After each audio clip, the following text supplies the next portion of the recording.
وعن عائشة رضي الله عنها قالت: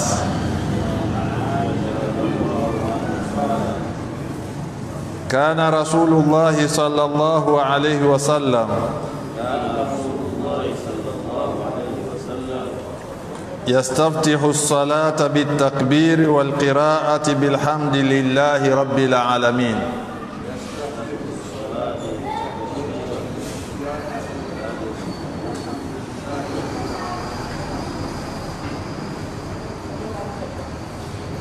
وكان إذا ركع لم يشخص رأسه ولا يصوبه، ولكن بين ذلك. وكان إذا رفع من الركوع لم يسجد حتى يستوي قائما،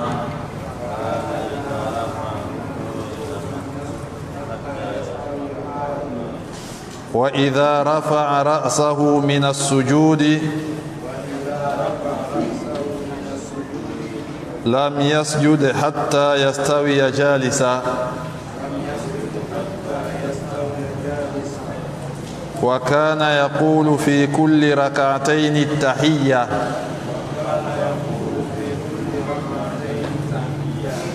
وكان يفرش رجله اليسرى وينصب اليمنى،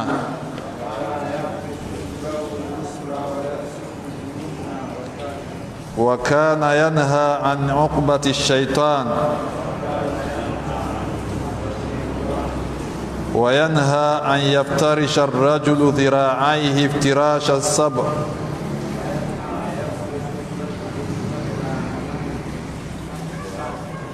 وكان يختم الصلاة بالتسليم.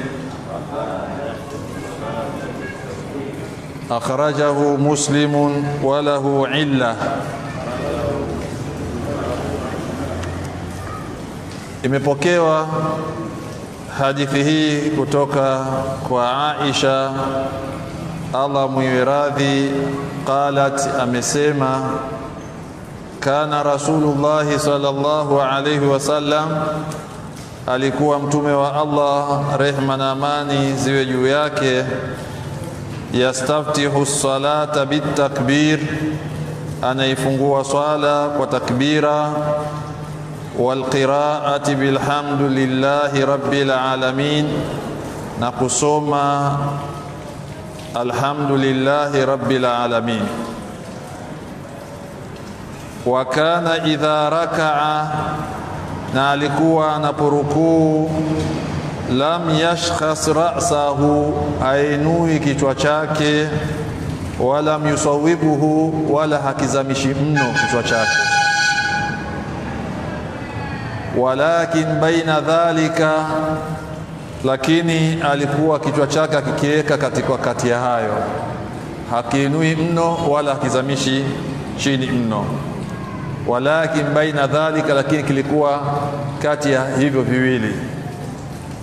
Wakana idha rafa'a min ar-ruku', na alikuwa mtume anapoinuka kutoka kwenye rukuu, lam yasjud, hasujudu hatta yastawiya qaima, mpaka alingane sawa hali ya kusimama.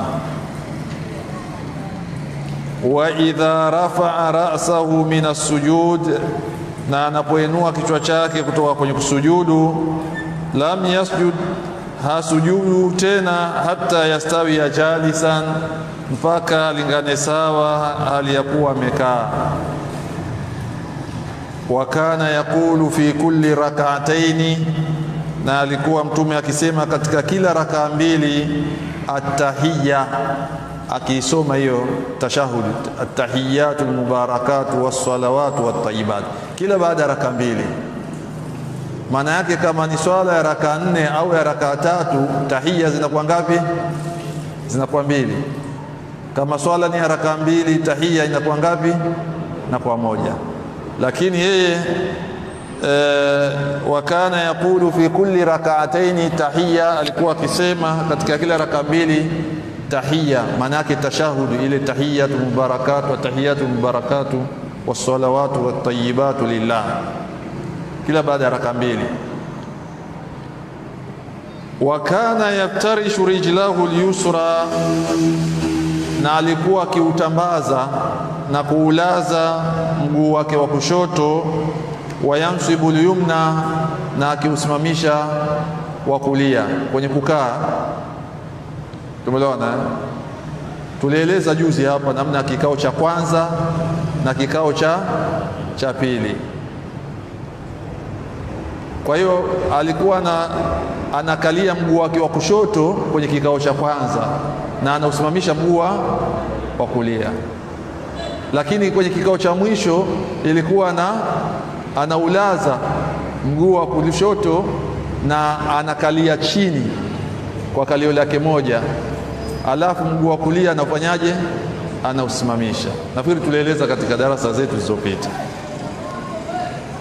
Wa kana yaftarishu rijlahu al-yusra, alikuwa akiutandika na kuulaza mguu wake wa kushoto. Wa yansibu yumna, na akiusimamisha mguu wa kulia. Wa kana yanha an uqbati shaitani, na yeye alikuwa akikataza Mtume mkao wa shaitani. Alikuwa akikataza mkao wa shaitani. Mkao wa shaitani ni upi? Ni mtu kukalia matako yake mawili chini ya ardhi na kusimamisha miundi yake na mapaja yake. Nani anaweza kutuonyesha? Naam, kaa kabisa, usimamishe miguu huo ni mkao wa shaitani. Hapana, yatakiwa ukae kabisa, usimamishe miguu yako. Kaa kabisa, miguu ikite kabisa, miguu ikite mbele. Kaa chini ya ardhi, miguu isimamishwe huko mbele, na huu pia tumeelewana? Huo ndo mkao wa shetani. Maana yake unakalia makalio yako yote mawili, unakaa chini na unasimamisha mapaja yako na miundi yako. Hebu bana kidogo nyuma, miguu yako huku nyuma, rudisha. Ilikuwa huo ni mkao wa shetani. Tumeelewana? Kwa hiyo Mtume alikuwa anakataza mkao huo kwenye swala, mtu kukaa. Tumeelewana? Naam. Na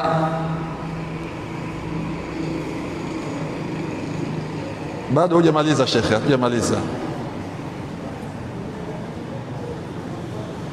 Rudia vile ule mkao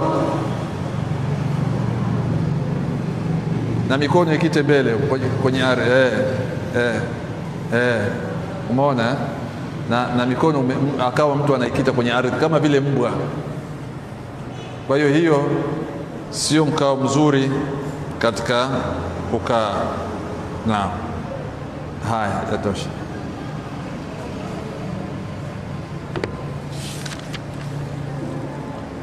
Wayanha an yaftarisha ar-rajuli dhira'aihi, na anakataza Mtume vile vile mtu kutandika mikono yake miwili, iftirasha sabu, kama anavyotandika mnyama mwitu. Hebu njoo uonyesha kwenye kusujudu mikono hiyo akaitandika. Hebu ilaze kabisa. Tumeona Mtume anakataza mtu kusujudu hivyo, kulaza mikono kama anavyolaza mnyama. Tumeona hiyo pia. Naam, shukrani. Maana yake sujuda, atasujudi vipi mtu? Hatolaza mikono, atafanyaje?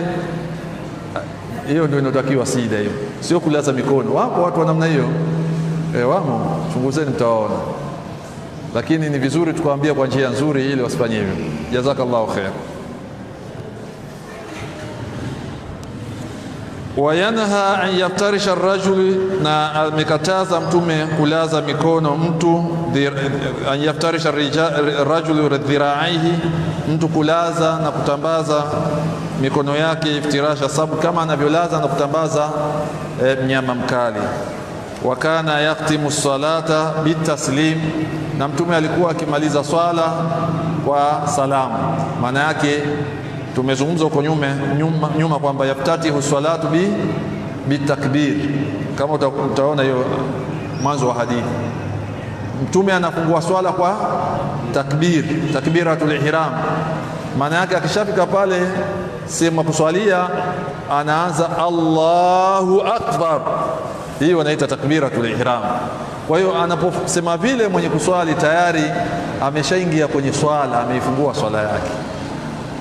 Sasa yanakuja humo yote yawe yanahusiana na swala, isiwe tena kapiga chafi asema alhamdulillah, isiwe tena amefanya nini amzungumzisha mwenza. Yote yatakiwa yawe ni ya swala. Alipozungumza hilo mama Aisha akasema baada ya takbira ya ihram kinachofuata nini? Walqiraatu bilhamdulillah, na kusoma surati al-Fatiha, alhamdulillahi rabbil alamin. Baada ya takbiratu ihram inafuata ni suratul Fatiha. Maana yake tumeelewana Allahu akbar, naleta ile dua ulistiftah ile. Baada ya hapo unaingia kwenye qiraat surati al-Fatiha.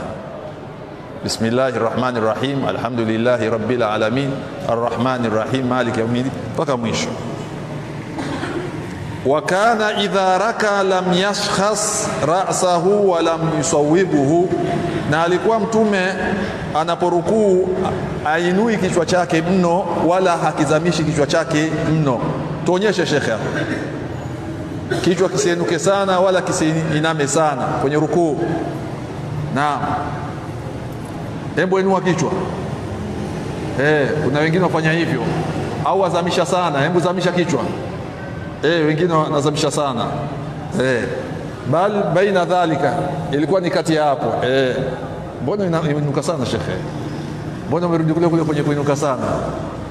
Tunataka wakati bila kuinuka wala kuinama sana. Rudi chini kidogo mbele. Iwe wakati. Mashaallah, barakallahu fik. Usiondoke. Wa kana idha rafa min ar-ruku' lam yasjudu hatta yastawiya qa'iman, na alikuwa anapotoka kwenye rukuu shekhe, anapotoka kwenye kurukuu lam yasjud, hendi kusujudu hatta yastawiya qa'iman. Sema sami Allahu liman hamida, twende swali. Hatta yastawiya qa'iman, mpaka alingane sawa hali amesimama, alafu ndio anaenda wapi? Anaenda kusujudu. Allahu akbar. Wa idha rafa'a min as-sujud, na anapoinuka kwenye kusujudu lam yasjud, hasujudu tena hata yastawi ya qa'iman, mpaka alingane sawa hali amejalisan, amekaa. Naam, Allahu akbar. Hatakiwi ende haraka kusujudu tena, atakiwa kwanza atulizane pale mpaka akae vizuri, alafu ndio ende kusujudu tena.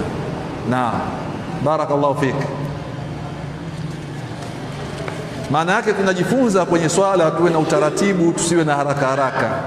Viungo virudi kwenye sehemu zake kama tulivyoeleza katika hadithi zilizopita. Naam, kakaisha. Ma yufiduhu alhadith, yale ambayo tunapata faida, inatupa faida hadithi hii. Awalan, la kwanza, ta'yinu takbiri inda ad-dukhuli fi salati, kuainisha takbira pale anapoingia mtu katika swala. Maana yake aiseme kwa wazi Allahu akbar pale anapoingia kwenye swala. Wa huwa miftahuha, na hiyo takbira ndio funguo ya nini? Ndio funguo ya swala. Thaniyan, faida ya pili, mashru'iyatu tashahhud al-awsat, sheria ya kuleta tashahudi ya kati, ile tahiyatu ya katikati ile. Kama swala ina rakaa 4 au ina rakaa 3, kuna ile tahiyatu inakuja kati baada ya rakaa 2 za mwanzo, ni sheria hiyo. Thalithan, la tatu tuliojifunza hapa, annahyu an wad'i ilyataihi wa yadaihi ala al-ardhi, makatazo ya mtu kuweka makalio yake na mikono yake juu ya ardhi. Wa nasbu saqaihi, na kusimamisha miguu yake. Wa fakhidhaihi, na mapaja yake. Hala aljulus, wakati wa kukaa, tumekatazwa hilo, mkao huo. Rabian, faida ya 4, annahyu anil iftirashi dhira'aini, makatazo ya kutandika mikono miwili, kasabo, kama vile wanyama mwitu, fi sujudi, wakati wa kusujudu. Usilaze mikono yako kama wanyama wakati wa kusujudu. Khamisan, la 5 katika faida, wa anna khitama salati taslimu, hakika ukomo wa swala ni kutoa salamu, ndio swala inakuwa imekamilika. Baada ya hapo mambo mengine yanafuata. Wallahu a'lam.